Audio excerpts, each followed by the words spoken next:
ایک سوال بھی میرے ذہن میں آیا کیونکہ مجھے یہ سوال کیا گیا ہے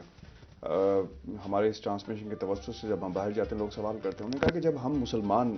باہر نکلتے ہیں یعنی برطانیہ میں نکلتے ہیں تو ہمیں اپنی آنکھوں کا پردہ کیسے کرنا ہے, کیونکہ آپ جب ٹریول کر رہے ہیں ٹرینز کے اندر لباس کا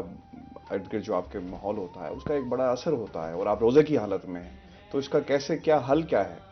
دیکھیں اس کا کیونکہ آپ کام چھوڑ نہیں سکتے, کیونکہ یہ بھی ایک امتحان ہے نا آپ کا, اپنے نظروں کا جو ہے وہ کی حفاظت کرنی ہے. ان کی حفاظت کیسی کرنی ہے, میں سمجھتا ہوں کہ اس میں ایک تو یہ کہ انسان کی پہلے اپنی زندگی میں ایک توجہ ہو, ایک شوق ہو.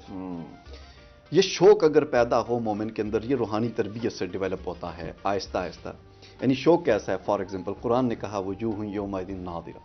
کچھ لوگ وہ ہیں جنہیں کل اللہ تعالیٰ اپنا جلوہ کرائے گا. یا اپنی زندگی میں دیکھا ہو کہ آپ کہیں پہ بھی جا رہے ہو, کبھی آپ کا ایک مشن ہوتا ہے, آپ کی توجہ کسی اور طرف ہو, تو دائیں بائیں لوگ بیٹھے ہو نا تو آپ کو پتہ ہی نہیں چلتا یار میرے لیفٹ پہ کون ہے رائٹ پہ کون ہے. آپ کی وہ بندہ کہتا ہے یار ایک منٹ میری بات سنو, تو آپ کہتے ہیں او اچھا یار میں کہیں اور تھا. یہ جو کہیں اور ہونا ہے نا, اس اور کا ہونا اگر جڑ جائے مدینہ سے, مدینہ کے مکی سے, مرکز کے ساتھ جڑا ہونا, تو پھر آنکھیں, اقبال نے اس کی بڑی پیاری تعریف کی تھی کہ خیرہ نہ کر سکا مجھ کو جلوہ دانش فرنگ, خیرہ نہ کر سکا مجھ کو جلوہ دانش فرنگ, سرما ہے میری آنکھ کا خاک مدینہ و نجف. تو یہ اقبال سے آپ نے جو آج مجھ سے سوال کیا, علامہ اقبال رحمۃ اللہ تعالیٰ علیہ سے یہ سوال کیا گیا تھا کہ اقبال اتنا زمانہ آپ ویسٹرن ورلڈ میں گزار کے آئے ہیں, آپ برطانیہ میں رہے, آپ جرمنی میں رہے, تو واپس گئے, تو آپ جب گئے تھے تو تب بھی کہتے تھے کہ محمد سے وفات نے تو ہم تیرے ہیں, جہاں چیزیں کیا لہو قلم تیرے ہیں. تو اتنا عرصہ پڑھنے کے بعد, وہ یورپ کی رانائیوں میں رہنے کے بعد, جو مولوی آپ نے بیان کیا وہ سارا کرنے کے بعد پھر بھی جب پلٹ کے واپس آئے ہو اپنی ڈاکٹریٹ کر کے, تمہارا وہی نغمہ ہے کہ محمد سے وفات ہونے. تو یہ کیا وجہ ہے؟ کوئی چیز تمہارے اوپر حملہ نہیں ہوئی, وہاں تو بڑی بے حیائی ہے, فوشی ہے, اوریانی ہے, پب, یہ ایوری تھنگ, تو آپ پہ کوئی چیز اثر انداز نہیں. تو علامہ تھے, عاشق رسول تھے, تو انہوں نے پھر یہ جواب دیا تھا کہ خیرہ نہ کر سکا مجھ کو جلوہ دانش فرنگ, سرما ہے میری آنکھ کا خاک مدینہ و نجف. تو جن کی آنکھوں میں سرما خاک مدینہ اور نجف کا ہو, بھلا اس کی آنکھوں کو کوئی ورگلا سکتا ہے, اس کی توجہ کہیں ہٹ سکتی ہے؟ آج ضرورت اس امر کی ہے کہ ان آنکھوں کو حضور کے دیدار کی تڑپ نصیب ہو جائے,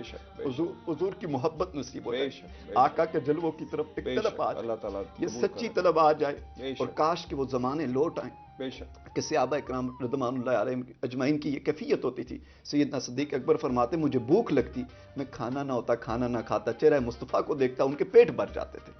تو یہ کیفیات اگر آج بھی ہمارے نوجوانوں میں ڈیولپ ہو جائیں, ہماری زندگیوں میں آ جائیں, ہمارے اندر خود معجزن ہو جائیں, تو پھر انشاءاللہ کبھی بھی آنکھ کہیں اور نہ پھٹکے گی, نہ بھٹکے گی, یہ اسی مرکز پہ قائم رہے گی. تو بات وہی ہے کہ مرکز سے جوڑی جائے, مرکز سے جڑے رہیں, بہت ضروری ہے.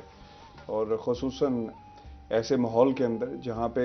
آپ کا بیٹھنا بھی امتحان ہے, آپ کا اٹھنا بھی امتحان ہے, آپ کا بولنا بھی امتحان ہے. تو آپ نے جو بات کی پروفیسر کہ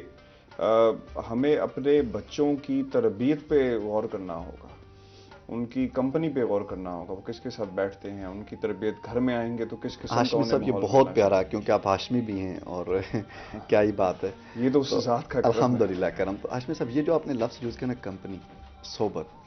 یہ بہت میٹر کرتی ہے, بہت میٹر کرتی ہے. امام اعظم ابو حنیفہ وقت کے امام تھے, 22,000 مسائل پہ دسترس تھی, مگر کمپنی کے لیے وہ دانا بہلول کے قدموں میں جا کر بیٹھا کرتے تھے, ایک مجذوب کی بارگاہ میں.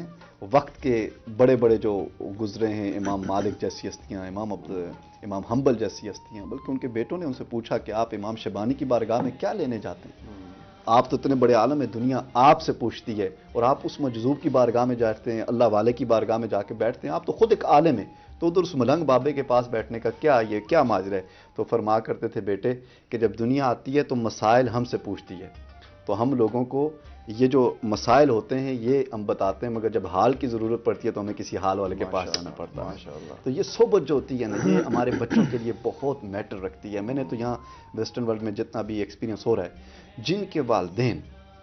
خود کسی اچھی شخصیت سے, اچھے عالم ربانی کی صحبت سے جڑے ہیں, وابستہ ہیں,